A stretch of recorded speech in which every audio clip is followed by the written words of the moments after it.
Y siguiendo con la programación de Radio María, a continuación les ofrecemos el Catecismo de la Iglesia Católica, dirigido por Monseñor José Ignacio Munilla.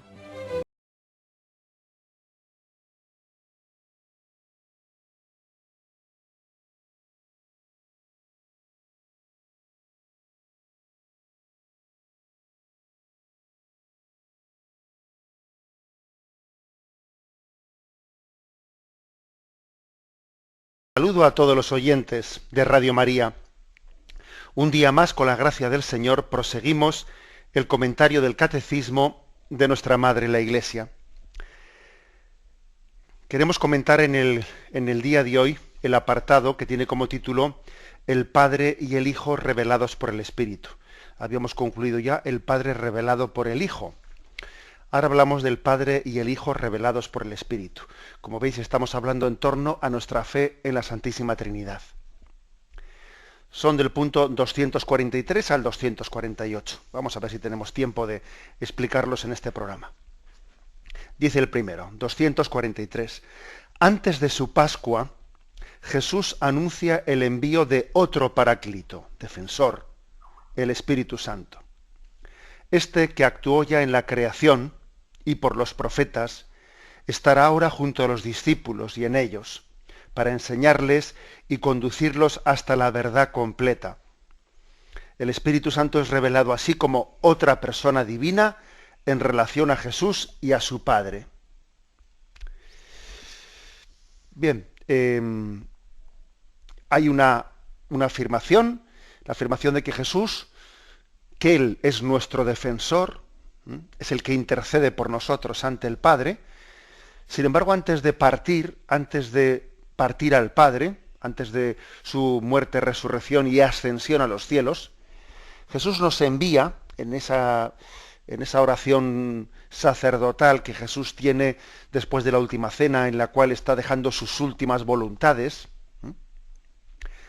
Nosotros igual tenemos menos familiaridad con estos capítulos del Evangelio de San Juan, pues por el hecho de que son más teológicos, por el hecho de que son unos capítulos extensos, y popularmente quizás el pueblo católico no se ha familiarizado mucho con esos capítulos del Evangelio de San Juan, el discurso de después de la cena o la oración sacerdotal, como también se le conoce, pero son muy importantes porque en ellos Jesús manifiesta sus últimas voluntades y ora al Padre en voz alta, digamos, o sea que queda plasmado cómo oraba Jesús al Padre y cómo le pedía que enviase otro defensor, otro Paráclito.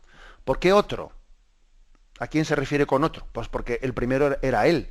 Jesús es también Paráclito, defensor, pero Él iba a marchar al Padre y entonces pide que el Padre envíe el otro Paráclito, al Espíritu Santo.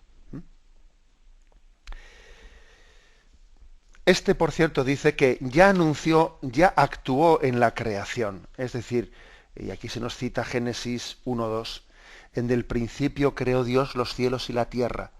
La tierra era caos y confusión y oscuridad por encima del abismo, y un viento de Dios aleteaba por encima de las aguas. Bien, ya la tradición ha visto ya en esta referencia a ese viento de Dios que aleteaba por encima de las aguas, ha visto una referencia al Espíritu Santo. Es decir, ya el Espíritu Santo, por supuesto, que actuaba desde el principio de la creación y en el Antiguo Testamento, habló por los profetas. Lo que ocurre es que no se había revelado, el Espíritu Santo actuaba, pero no se había manifestado plenamente. Actúa en la creación, actúa por los profetas, como dice el credo de Nicea, Constantinopla, y habló por los profetas. El Espíritu Santo ha suscitado profetas, los ha iluminado, ha hablado a través de ellos. Y Él, el que estuvo en la creación del mundo, junto con el Padre y el Hijo, que suscitó los profetas, que ha suscitado la Iglesia, bueno, pues está ahora junto a los discípulos y en los discípulos. El Espíritu Santo vive en nosotros, mora en nosotros, hace morada en su Iglesia. Juan 14, 17 dice: el Espíritu de la verdad, a quien el mundo no puede recibir, porque no lo ve ni le conoce, pero vosotros le conocéis, porque mora en vosotros, o mora con vosotros. Habla, por lo tanto, el Evangelio de San Juan, que el Espíritu Santo no tiene la misma presencia, o no puede tenerla, en el mundo que no le conoce, o que no le acepta, no le abre la puerta, que en los discípulos que le abren el corazón, en la Iglesia, casa de Dios, que precisamente es casa de Dios porque en ella habita el don del Espíritu Santo. Es decir, que Dios está en todas partes, sí, de acuerdo, Dios está en todas partes, porque en cuanto creador es Padre de todo, que lo sostiene todo. Sí, Dios está en todas partes, pero luego hay otras formas de presencia que son más intensas aún, que no son indiferenciadas. O sea, la presencia de Cristo en la Eucaristía, pues es que es una presencia específica. Entonces no cabe decir que Dios está en todas partes, luego es lo mismo el sagrario que cualquier otro lugar de... No, no es verdad. No es lo mismo el sagrario que cualquier otro lugar. En él hay una presencia sustancial de Jesucristo. Y no es lo mismo la presencia del Espíritu Santo en la Iglesia que en el mundo que no conoce a Cristo, o fuera de la Iglesia. No es lo mismo. Y me remito a la palabra de Dios. Vuelvo a leer este versículo, Juan 14, 17. El Espíritu de la verdad, a quien el mundo no puede recibir, porque no le conoce, ni lo ve. Pero vosotros le conocéis, porque mora en vosotros. No os dejará huérfanos, volverá a vosotros. Los seguidores de Jesucristo, injertados en esa filiación que tiene Cristo, esa filiación con Dios Padre, los que hemos participado de esa filiación, tenemos una presencia especial del Espíritu que inhabita en nosotros si no le espantamos, porque también a veces nuestro pecado puede espantarle. Os recuerdo que decimos en nuestra fe católica que Dios inhabita, el Espíritu Santo inhabita en nosotros en la medida en que estemos en gracia de Dios y nuestro pecado no haya ahuyentado su presencia. Luego, sí, digamos que Dios habita en todas partes, pero no de la misma manera. No de la misma manera. Dice también que está con los discípulos, con ellos, para enseñarles. Y dice Juan 14, 16, el Espíritu de la verdad, yo le pediré al Padre y os dará otro Paráclito, para que esté con vosotros para siempre. Él os enseñará a guardar mis mandamientos y conducirlos hasta la verdad plena, y Él os conducirá hasta la verdad plena. Hay pues una pedagogía en la que el Espíritu Santo es revelador de la verdad. El Espíritu Santo es revelado así como otra persona divina con relación a Jesús y al Padre. Digamos que la Iglesia, al leer estos textos evangélicos, junto con otros muchos, en la tradición de la Iglesia fue tomando conciencia de que ese Paráclito al que se refería Jesucristo, ese Paráclito que ha de venir, que habita en nosotros, etcétera, ese Paráclito era otra persona en relación con Jesús y en relación con el Padre. O sea, no es únicamente cuando se dice el Espíritu de Jesús o el Espíritu del Padre, no se refiere únicamente a una dimensión, dimensión del Hijo, dimensión del Padre. Pues, por ejemplo, cuando decimos el Espíritu, pues el Espíritu deportivo, y la palabra espíritu deportivo, pues obviamente no significa una persona, sino que ese espíritu deportivo se refiere a una dimensión de la persona. No, pero aquí como podéis entender, uno va leyendo los textos evangélicos y la palabra espíritu no únicamente se utiliza pues en mayúsculas, sino que no hace únicamente referencia a una dimensión, sino que es alguien que llega a coger el testigo de Jesús que vuelve al Padre y que además procede del Padre, procede del Hijo, como ahora hablaremos de ello, etcétera. Bueno, es revelado pues como otra persona divina, en relación a Jesús y en relación al Padre. Pasamos al siguiente punto, el punto 244. El origen eterno del Espíritu se revela en su misión temporal.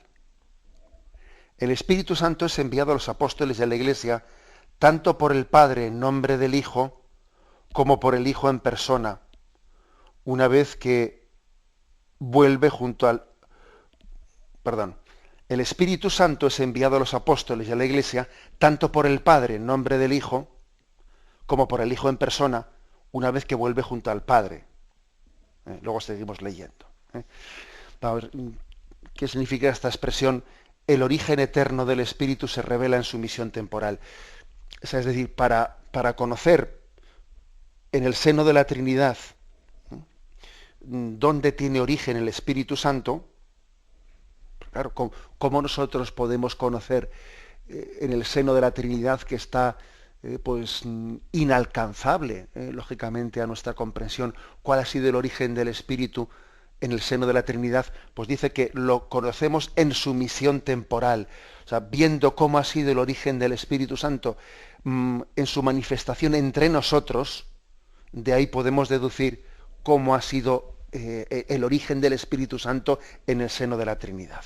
Entonces lo que se dice es que el Espíritu Santo se envió a los apóstoles, se envió a la primera iglesia. Acordaros de Pentecostés, acordaros de cómo Jesús resucitado envía al Espíritu Santo, dice: recibid el Espíritu Santo, sopló sobre ellos, y el otro pasaje que digo, el de Pentecostés.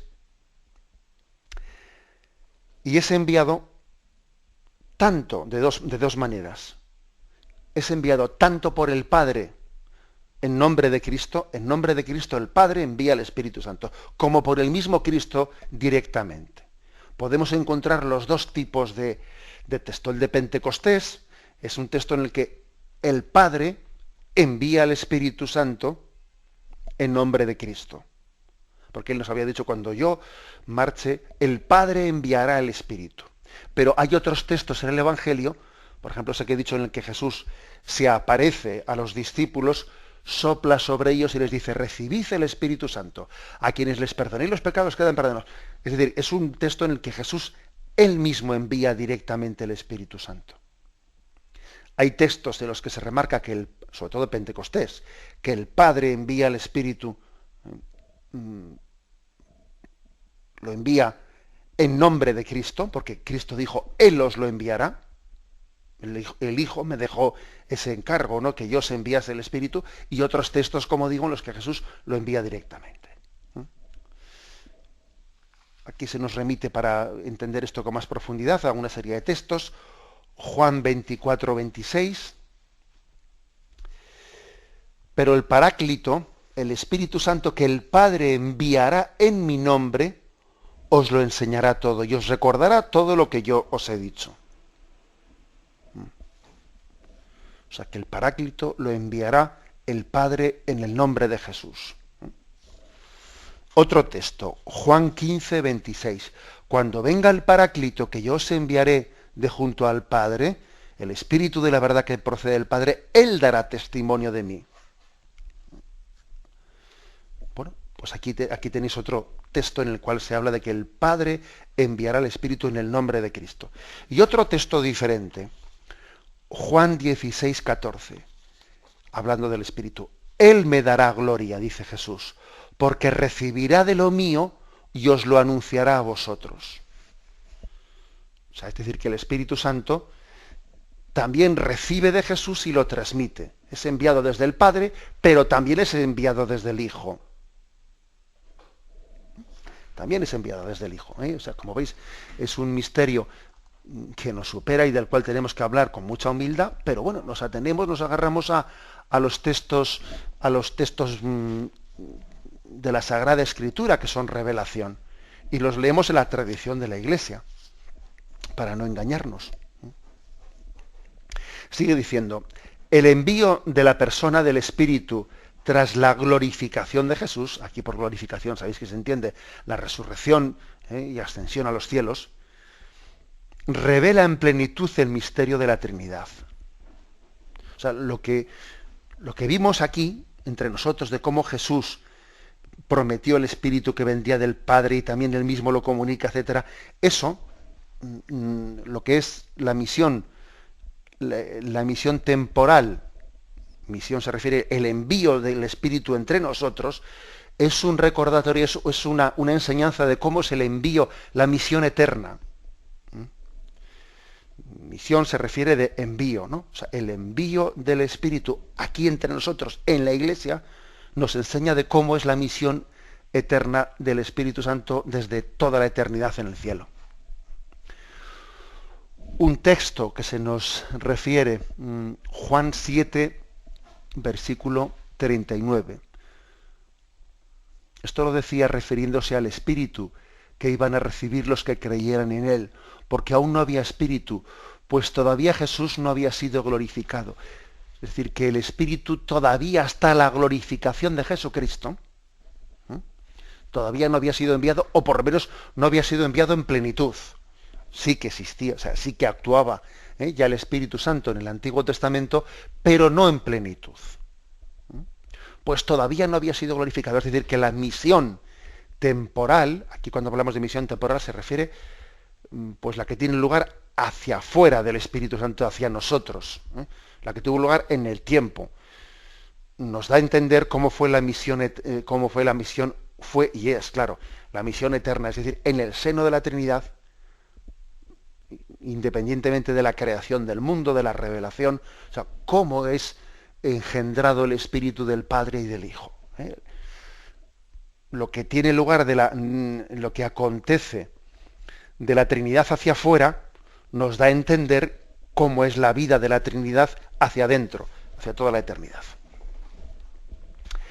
Bueno, como veis, yo soy consciente de que estos puntos del catecismo pueden resultarnos abstractos, pueden resultarnos difíciles, porque hablan pues de misterios que se nos escapan.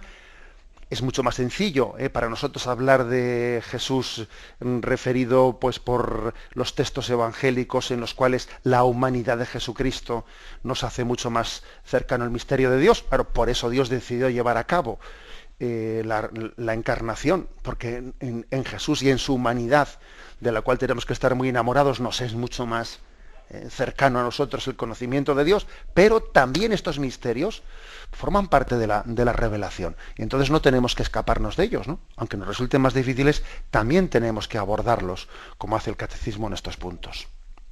Tenemos un momento de reflexión y continuaremos enseguida.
Escuchan el programa Catecismo de la Iglesia Católica con Monseñor José Ignacio Munilla. Continuamos en este apartado sobre el Padre y el Hijo revelados por el Espíritu, pasando al punto 245 del Catecismo. Dice: la fe apostólica relativa al Espíritu fue confesada por el Segundo Concilio Ecuménico en el año 381 en Constantinopla. Creemos en el Espíritu Santo, Señor y dador de vida, que procede del Padre. Esto se afirmó en Constantinopla en el año 381. La Iglesia reconoce así al Padre como la fuente y el origen de toda divinidad. Esto fue declarado en el Concilio VI de Toledo, año 638. Sin embargo, el origen eterno del Espíritu Santo está en conexión con el del Hijo. El Espíritu Santo, que es la tercera persona de la Trinidad, es Dios, uno e igual al Padre y al Hijo, de la misma sustancia y también de la misma naturaleza. Por eso no se dice que es solo el Espíritu del Padre, sino a la vez el Espíritu del Padre y del Hijo. Concilio de Toledo 11, año 675. El credo del Concilio de Constantinopla confiesa: con el Padre y el Hijo recibe una misma adoración y gloria. Bueno, vais a ver que el Catecismo hace aquí un esfuerzo en estos puntos que estamos explicando a partir de ahora, hace un gran esfuerzo para explicar de dónde viene esto de la expresión que decimos en el credo, que el Espíritu procede del Padre y del Hijo. Eso de que el Espíritu procede del Padre y el Hijo nos suena a todos del credo niceno-constantinopolitano, que solemos rezar en la liturgia, el credo largo que decimos popularmente. Está el credo apostólico y el credo niceno-constantinopolitano, que es un credo más largo, que explicita más las verdades del credo apostólico. Bueno, allí se dice, ¿no?, que procede del Padre y del Hijo. ¿De dónde viene esa expresión? Bueno, en primer lugar, esa expresión es como una suma de convicciones que va teniendo la Iglesia en sus concilios y en la lectura que hace desde la tradición de la Sagrada Escritura. Desde la tradición leemos la Escritura. Entonces, en el concilio de Constantinopla formuló la fe de que el Espíritu procedía del Padre. Procedía del Padre. Claro, sin negar que también pueda proceder del Hijo, pero allí se afirmó que procedía del Padre. Y luego la Iglesia va desde los concilios de otro tipo de concilios, el Concilio de Toledo, etcétera, va cayendo en cuenta que el Espíritu Santo igualmente procede del Padre y del Hijo, que es de la misma sustancia, también de la misma naturaleza. Y también se dice que con el Padre y el Hijo recibe una misma adoración y gloria. Es decir, eso también está afirmado desde el primer momento en el Concilio de Constantinopla, que con el Espíritu Santo, que con el Padre y el Hijo recibe la misma adoración y gloria. Es decir, que no es un Dios de segunda, el Espíritu Santo. Igual que decíamos que el Hijo no es un Dios de segunda categoría, sino que dice el credo, Dios de Dios, luz de luz, Dios verdadero de Dios verdadero. Bueno, pues lo mismo se dice del Espíritu Santo, que con el Padre y el Hijo recibe una misma adoración y gloria. No una adoración inferior, no una gloria inferior, no, la misma adoración y gloria. Como veis, ha habido una insistencia y se han buscado fórmulas y caminos para decir que el Padre, el Hijo y el Espíritu Santo, las tres personas divinas, tienen la misma dignidad y deben de recibir la misma adoración por parte de nosotros. Bien, damos un paso más. 246. La tradición latina del credo confiesa que el Espíritu procede del Padre y del Hijo. Filioque. La expresión filioque quiere decir y del Hijo. Filio viene de filius, no de hijo, filioque y del Hijo.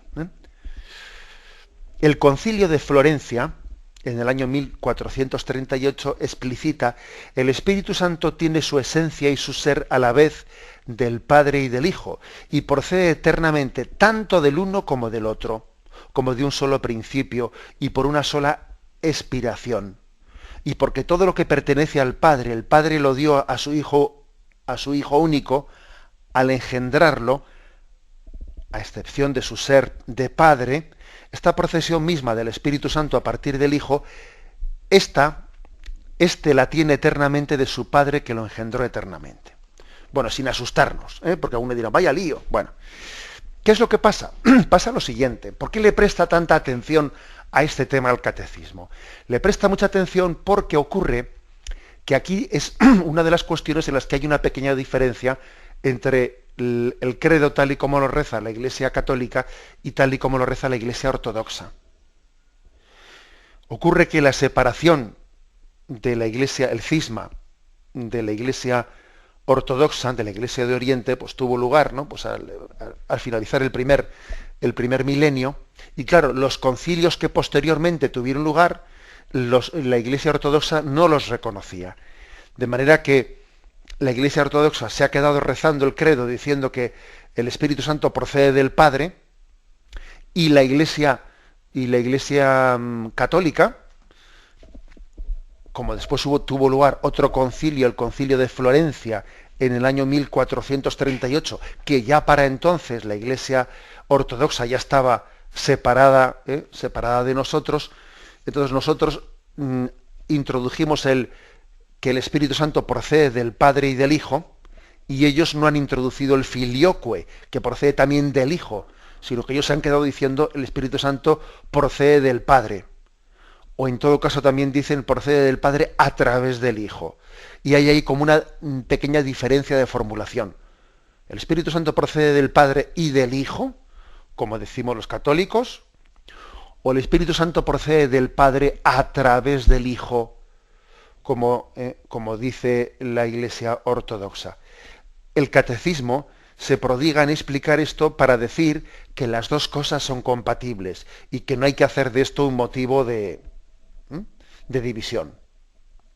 Estamos estudiando un catecismo que, aunque sea el catecismo de la Iglesia Católica, tiene una gran sensibilidad hacia la Iglesia ortodoxa. Es un catecismo que no solamente está hecho con el espíritu de la Iglesia Católica occidental, no, sino que es consciente de que primero la Iglesia Católica tiene también ritos orientales, y por eso aquí se citan muchos textos de padres orientales en este catecismo, y además de que tenemos ritos católicos orientales, tenemos pendientes de sanación el cisma de la Iglesia ortodoxa. Y por eso cuando hablamos de algún tema en el que tenemos algún pequeño matiz de diferencia con ellos, porque ciertamente la comunión de fe que tenemos con ellos es grande en lo sustancial, ¿no? Digo que cuando haya una pequeña diferencia, el catecismo intenta explicar bien las cosas. Y en este caso, lo que viene a decir es que la polémica del filioque, que así se llama, ¿no? La polémica de que si el Espíritu Santo procede del Padre y del Hijo, como decimos nosotros, o procede del Padre o del Padre a través del Hijo, como dicen los ortodoxos, bueno, pues el catecismo vais a ver cómo viene a decir, no son dos formulaciones incompatibles. No son dos formulaciones incompatibles. A veces el comprender de dónde ha venido una expresión y la otra, pues supone tener también un conocimiento de historia de cómo fueron los concilios, y los concilios, reunirlos entonces era complicado, y los concilios, aunque fuesen ecuménicos, no terminaban de reunir a todos los obispos del mundo, y había concilios ecuménicos que estaban convocados más en la zona occidental, otros concilios que eran más convocados en la zona oriental, y claro, y tiene su complejidad también la historia de la formulación del dogma, de la formulación de los concilios. O sea que, aunque la Iglesia declare un concilio ecuménico, no quiere decir que a ese concilio asistiesen todos los obispos del mundo, no. Entonces no había la facilidad que existe hoy de comunicación. No se podía coger el avión ni se podían mandar emails pues para decirle al obispo de no sé dónde que viniera. O sea, era más complicado. Por eso ha habido formulaciones que han podido tener pues la polémica de si eran compatibles, y en este caso concreto, pues lo que dice el Catecismo de la Iglesia Católica es que sí son compatibles. Decir que el Espíritu procede del Padre y del Hijo, o decir que el Espíritu procede del Padre a través del Hijo, vais a ver como aquí lo que se nos dice es que es compatible. Dice, y porque todo lo que pertenece al Padre, el Padre lo dio a su Hijo al engendrarlo, a excepción de su ser de Padre, esta misma procesión del Espíritu Santo a partir del Hijo la recibe del Padre. Es decir, en nuestra concepción decimos, todo tiene origen en el Padre.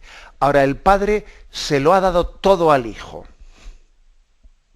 Hasta el poder engendrar el Espíritu Santo también se lo ha dado. O sea, el Hijo ha recibido del Padre el engendrar también el Espíritu Santo. El Padre engendra al Espíritu Santo, el Padre le expira al Espíritu Santo, y esa expiración también se la da, la capacidad de expirar el Espíritu Santo, se la da al Hijo para que también el Hijo expire el Espíritu Santo. Bueno, así lo explica aquí la tradición católica. Tenemos un momento de reflexión y continuaremos enseguida.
Pasamos al punto 247 y 248, y así terminamos este apartado, el Padre y el Hijo revelados por el Espíritu.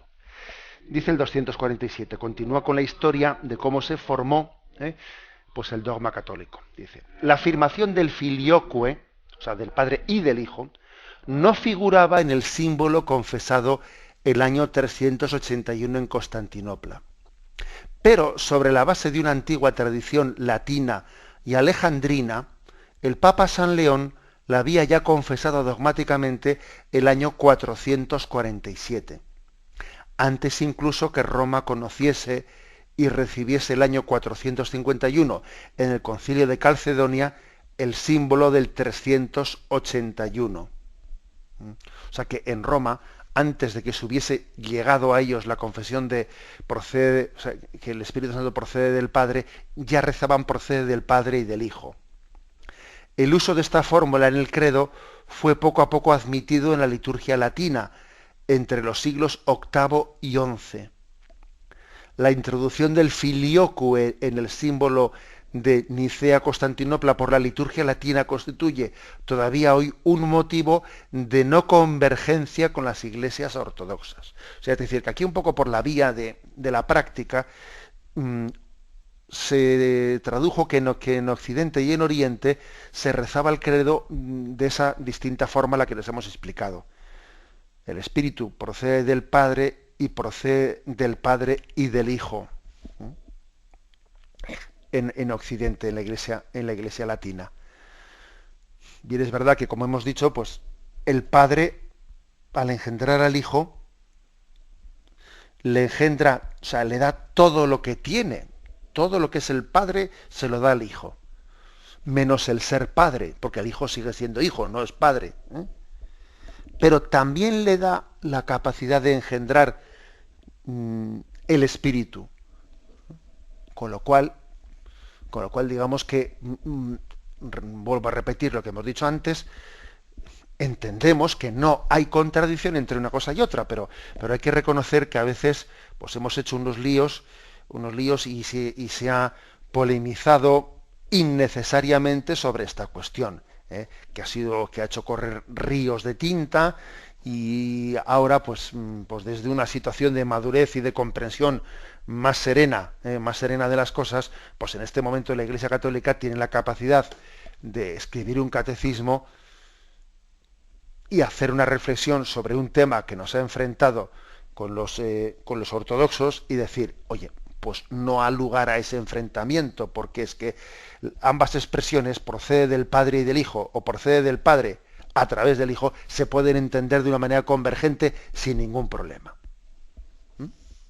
Pasamos al siguiente punto, 248. Y aquí ahora explica cómo se puede hacer esa lectura compatible. La tradición oriental expresa, en primer lugar, el carácter de origen primero del Padre por relación al Espíritu Santo. Procede del Padre. Al confesar al Espíritu como salido del Padre,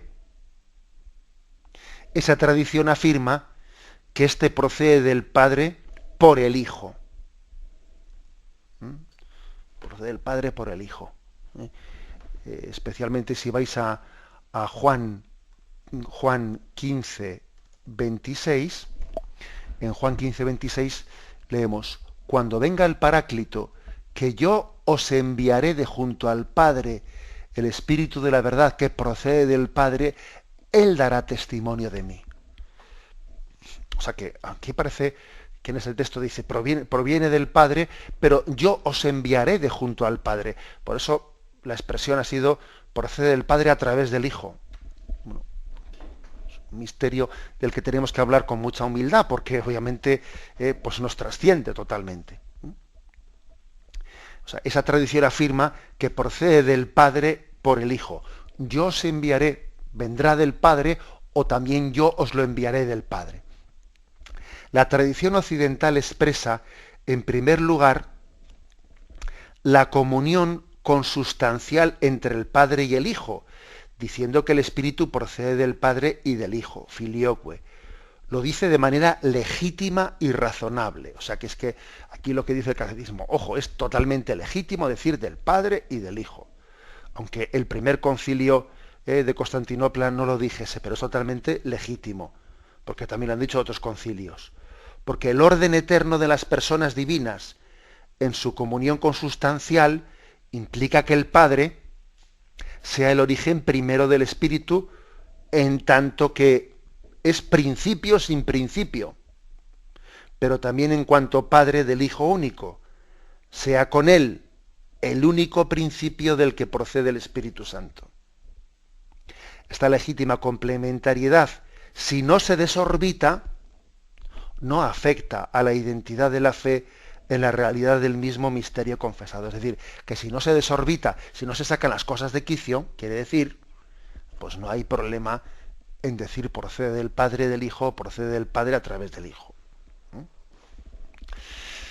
Bueno, supongo que algún oyente dirá, madre mía, ¿no? Vaya insistencia por parte del catecismo. Sí, es verdad, estamos hablando aquí de unos puntos que el catecismo no hubiese insistido tanto en contarnos toda la historia de cómo vino esto, los concilios del primer milenio, y difícilmente el catecismo hubiese sentido la necesidad de contarnos todo esto si no llega a haber sido pues porque está hablando también mirando a los ortodoxos.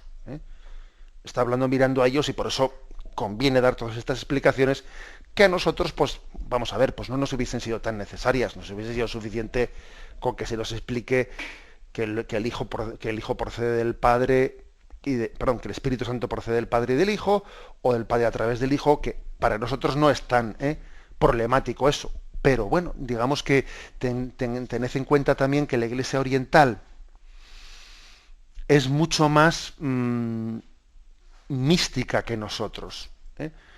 La Iglesia occidental es una iglesia, nuestra sensibilidad es mucho más práctica. Somos de una manera de ser en la que nos prodigamos, ponemos más atención, más esfuerzo, pues en cómo instaurar el reino de Dios en este mundo. Eso no quiere decir que no tengamos que ser contemplativos. Acordaros de ese reproche de Marta, Marta, andas afanada con tantas cosas, María ha elegido la mejor parte, la de escuchar la palabra y no ser... Pero es verdad que tenemos dos almas. El alma oriental es mucho más contemplativa y el alma occidental, la nuestra, de la Iglesia latina, pues es mucho más pragmática, mucho más dada pues a la instauración del reino de Dios en este mundo, etcétera.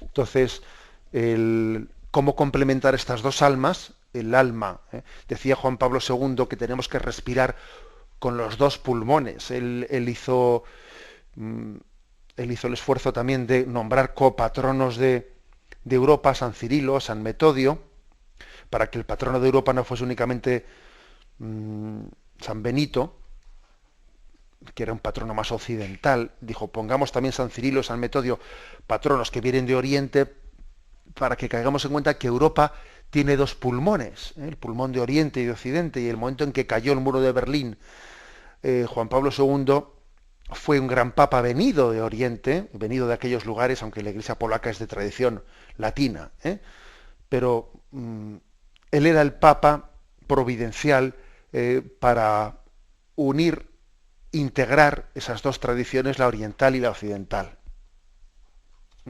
Papa providencial, y esa dimensión contemplativa que está especialmente subrayada en la tradición oriental, por supuestísimo que no es incompatible, sino todo lo contrario, con esa dimensión más pragmática, más activa que tenemos en Occidente. Y además lo bueno es que nos complementemos y que cada uno también pues no esté únicamente subrayando su dimensión, sino también se fije en la del otro.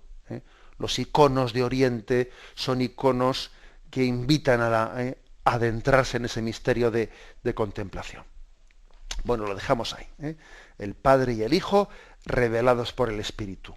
Los puntos 243 al 248 que hemos querido explicar hoy. Damos paso a la intervención de los oyentes. Podéis llamar para formular vuestras preguntas al teléfono 917-107-700. 917-107-700.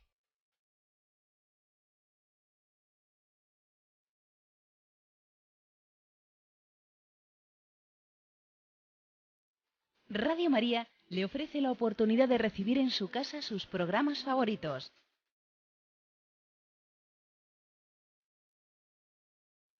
Ahora lo puede hacer a través de nuestra página web www.radiomaria.es o bien llamándonos al 902 500 518. 902 500 518. Pídanos el programa que más le interesa en cualquiera de sus emisiones, especificando el día y la hora que lo ha escuchado. Solo nos tiene que decir si lo quiere en CD de audio o CD o DVD en MP3. Haga su solicitud en el 902 500 518 y en www.radiomaria.es. Radio María, más cerca de usted.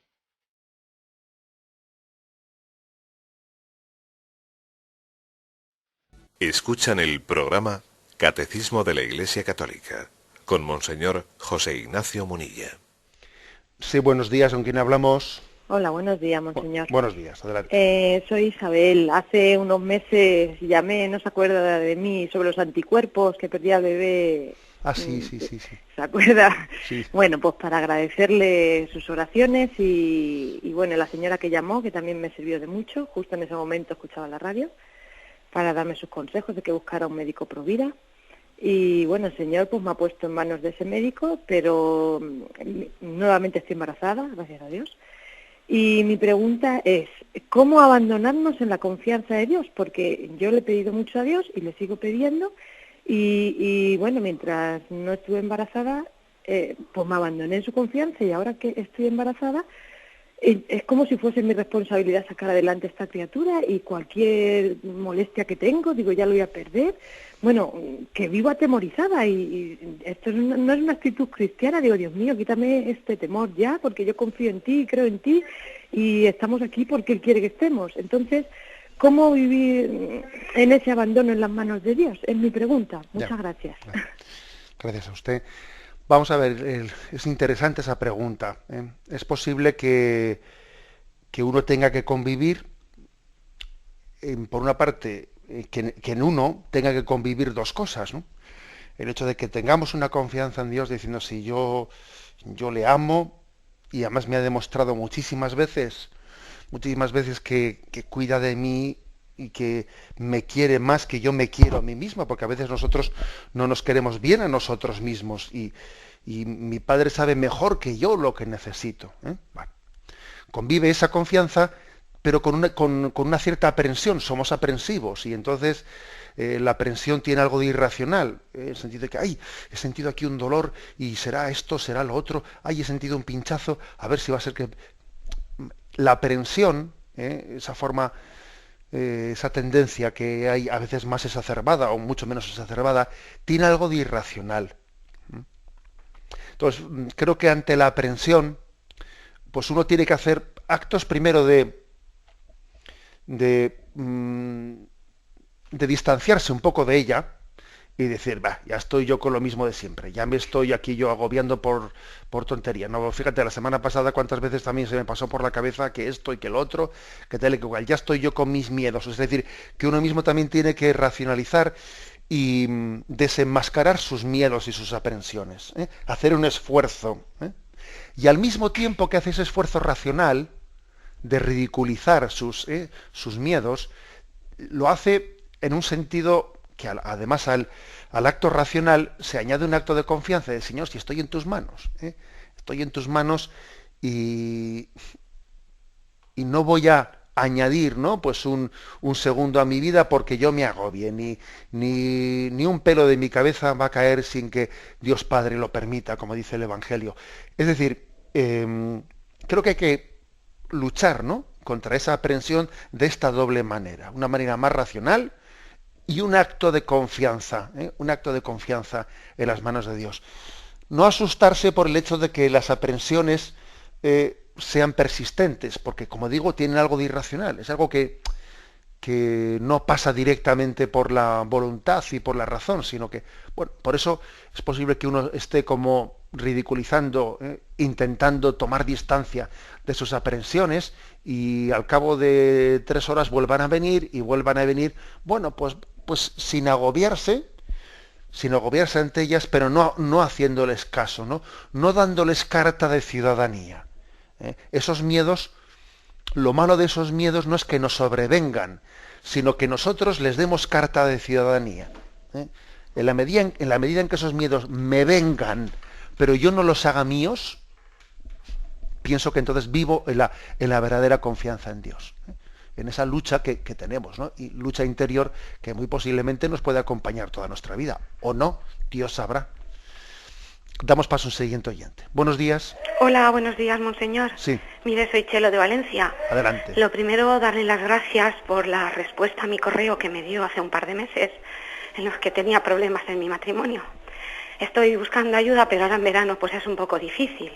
Pero bueno, en base a eso, mi pregunta es, aunque le parezca un poco de desconfianza en Dios o un poco tonta, si Dios nos ama y Él, todo lo que ocurre porque Él quiere, si Él puso a mi marido en mi camino, ahora ¿por qué le ha puesto a otra persona y se está alejando de mí?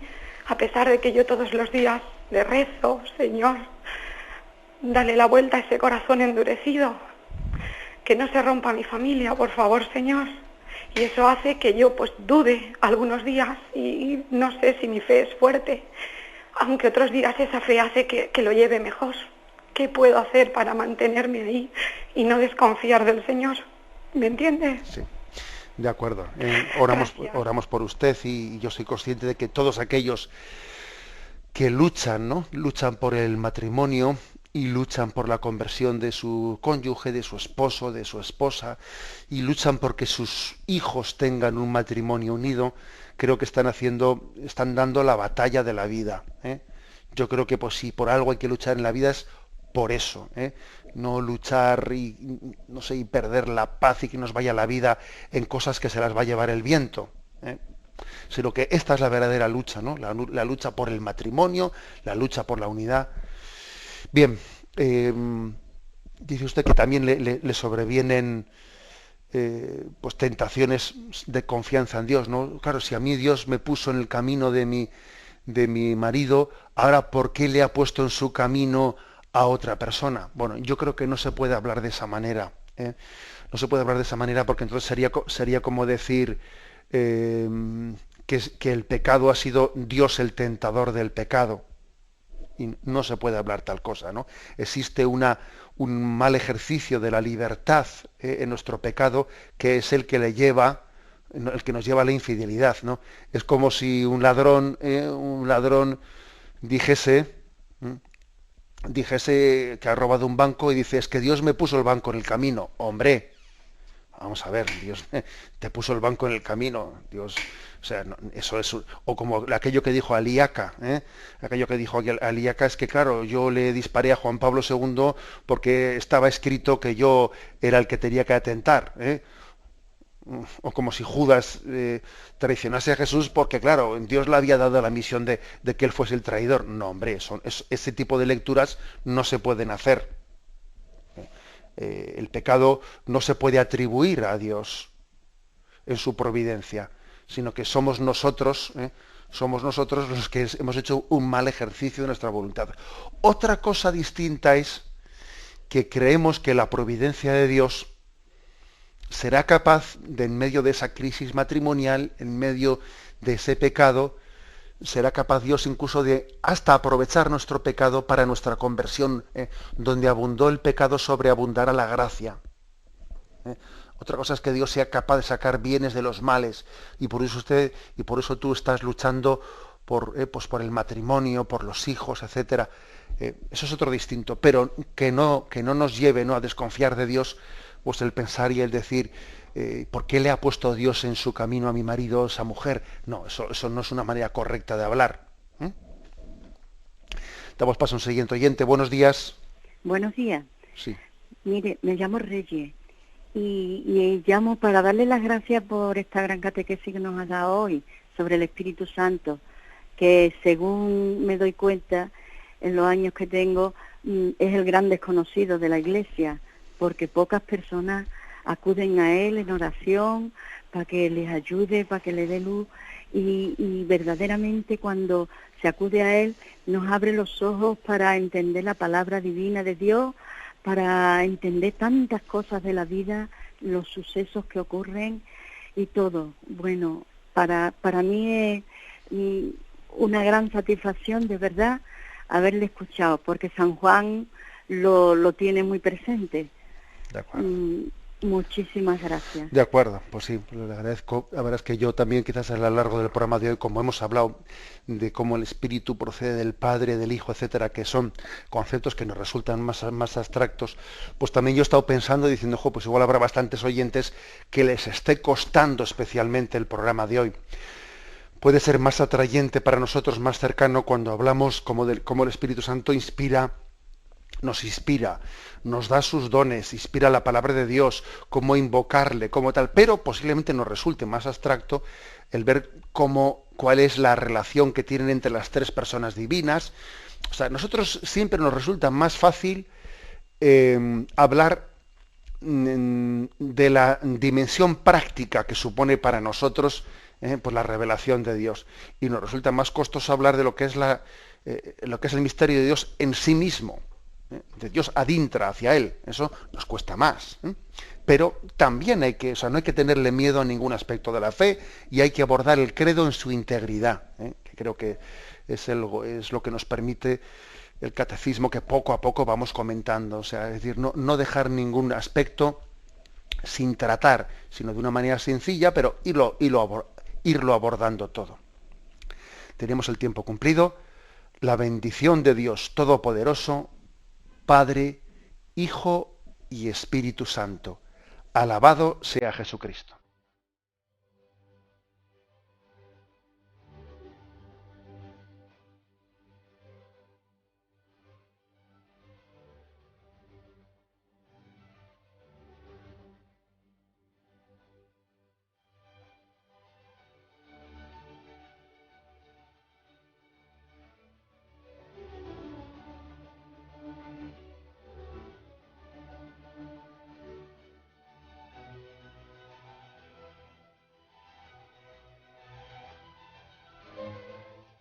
Han podido escuchar en Radio María el Catecismo de la Iglesia Católica, dirigido por Monseñor José Ignacio Munilla.